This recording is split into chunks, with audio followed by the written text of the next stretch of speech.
সব জিনিস লাব্বাইক আল্লাহুম্মা লাব্বাইক করতে থাকে।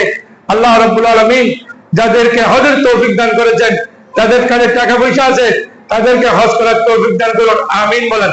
আমিন। ইন্নান নবী সাল্লাল্লাহু আলাইহি ওয়াসাল্লাম সুইলা আইয়ুল হজ্জ আফদালু, আল্লাহ রাসূলকে প্রশ্ন করা হয়েছে একদিন, ইয়া রাসূলুল্লাহ কোন হজ উত্তম? আল্লাহ রাসূল বলেছেন আল হজ্জু ওয়াস সাজ্জু, হজ করা এবং বড় বড় করে তালবিয়া করা। ওয়াস সাজ্জু মানে তালবিয়া করা, বড় বড় করে তালবিয়া করা আর হজ করা, এই দুইটা যারা করে তারাই নেককার, তাদের জন্য আল্লাহ রাব্বুল আলামিন অনেক সওয়াব রেখেছেন। হাদিস শরীফে এসেছে মান খারাজা হাজ্জান ফামাতা কুতিবা লাহু আজরুল হাজ্জি ইলা ইয়াউমিল কিয়ামা, কোন মানুষ হজের নিয়ত করে বের হয়েছে, হজের নিয়ত করে বের হওয়ার পরে পথের মধ্যে ইন্তেকাল করেছেন, অথবা হজ করার আগে মক্কা শরীফে ইন্তেকাল করেছেন, মারা গেছেন।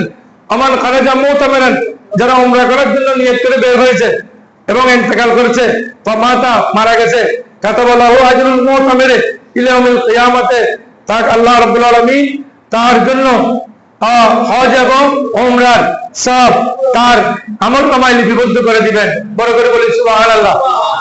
নিয়ত করে যেতে পারে নাই, চট্টগ্রাম এয়ারপোর্টে মারা গেছেন, এরামের কাপড় পরার পরে, অথবা সৌদি আরবে এয়ারপোর্টে মারা গেছেন, অথবা হজের আগে মক্কা শরীফে মারা গেছেন, সে হজের সব পাবেন, উমরার সব পাবেন, আল্লাহ তাকে হজের এবং উমরার সব দিবেন। ওমান খারাজা গাজিয়ান ওয়ামাতা লাহু আজরুল গাজি ইলা ইয়াউমিল কিয়ামাতে, যারা জিহাদি বের হয়েছেন, জিহাদ করার জন্য বের হওয়ার পরে মারা গেছেন, তাকে আল্লাহ রাব্বুল আলামিন সওয়াব দান করবেন।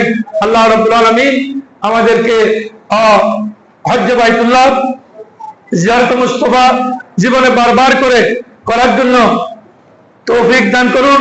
সবাই বলি একবার আমিন। ওয়া আখিরু দাওয়ানা আলহামদুলিল্লাহি রাব্বিল আলামিন।